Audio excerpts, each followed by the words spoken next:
Who was Dr. Royal Raymond Rife? And why are so many people still interested in the technology he spent many years of his life developing? In this documentary, you will learn about a brilliant and gifted man who developed the world's most powerful optical microscopes, which overcame the limitations of standard research microscopes, and who discovered a way to destroy deadly microorganisms using coordinative resonance. Though he died in 1971, interest in his discoveries did not.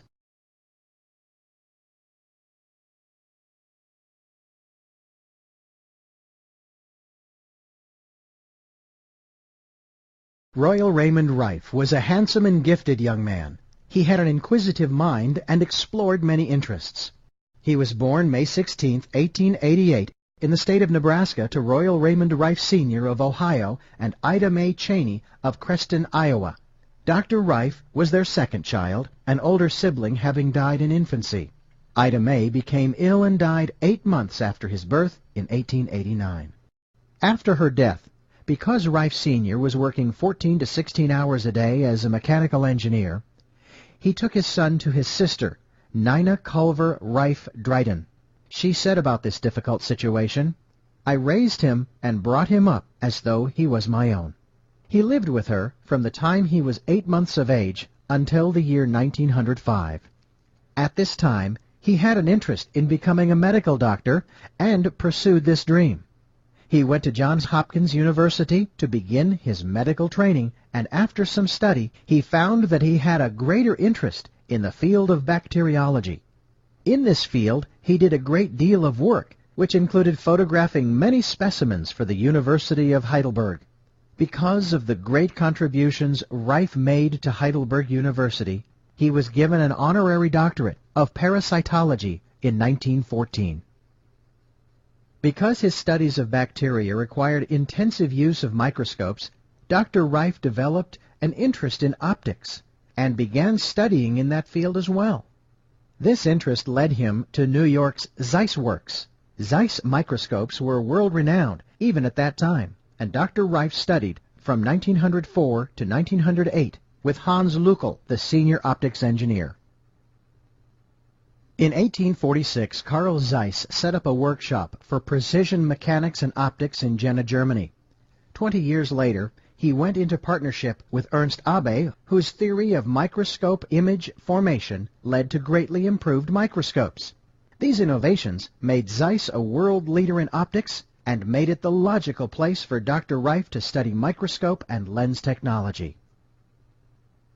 With his scientific brilliance and knowledge of optics and bacteriology, Dr. Rife was poised to begin an incredible journey of discovery. This journey began with his move to California, where he settled in Point Loma. Dr. Rife met Mamie Quinn. He fell deeply in love with her. Rife liked poetry and would write her little poems to express how he felt about her. There was a great deal of prejudice in those days, but this didn't make any difference in the way they felt about each other. She was a great support to him in all his endeavors. They married in 1912. For some unknown reason, they were never able to have any children. Their marriage lasted for 45 years until her death in 1957.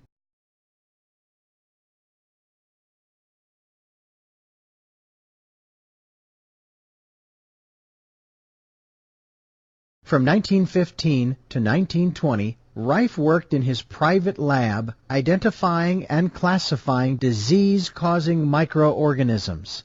By the end of 1920, he was frustrated with the standard research microscopes because of the limitations in magnification. At this time, he was working on cancer, and the limitations of magnification were stopping him from finding the viral cause of the disease. Standard research microscopes at the time, like those manufactured today, could only magnify a microorganism up to 2,500 times diameter. Dr. Rife felt that with this limitation, he would never be able to find the true cause of many diseases.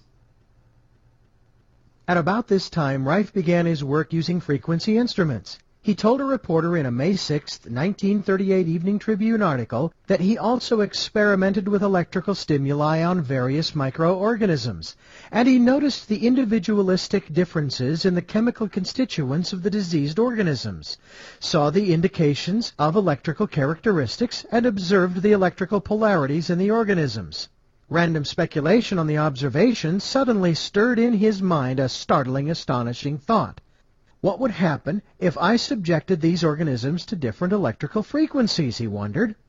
With this revolutionary thought, he began to gather all the necessary instruments, such as standard research microscopes, frequency generators to produce the high frequencies he would work with, test tubes, and bacteriological equipment, cages for guinea pigs and other animals he would be working with, cameras for photographing specimens, and machine shop machinery to build his own designs. Rife met Lee De Forest, the father of modern vacuum tubes, who was an important contributor to early radio technology. He helped to build many of Rife's early frequency generators. Way back in 1920, when, of course, radio was really in its infancy, I worked a number of years with Lee De Forest, which is a good man, and he's a daddy, you know.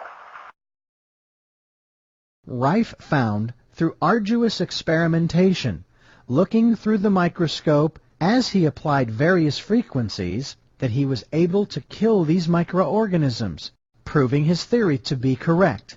In order to determine which frequencies would kill a particular organism, it was absolutely essential that he be able to see the organisms in a living state, so that he could observe the effect of various frequencies in real time.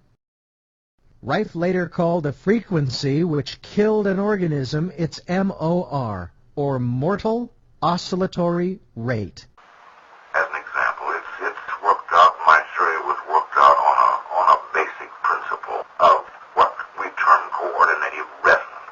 Now we put a slide of a certain chemical or material under the petrographical micropolariscope, which is that second microscope down there. I didn't build that, I designed it.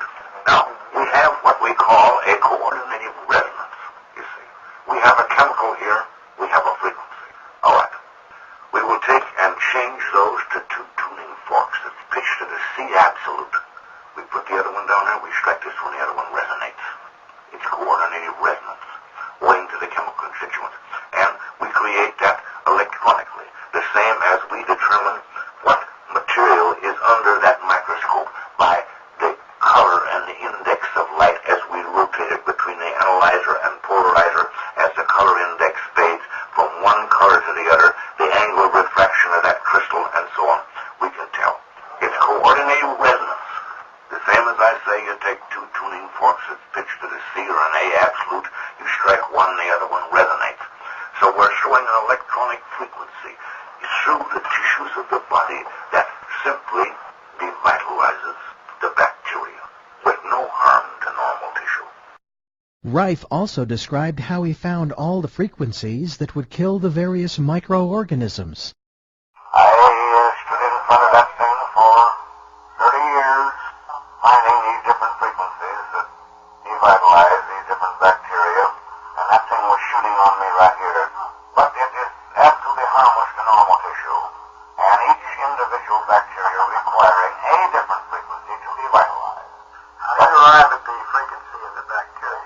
How do we arrive? We put the specimen of the bacteria under the microscope, and we tune this device sometimes months before we find a frequency that will devitalize or precipitate or break up this. In other words, you have to keep trying frequencies until you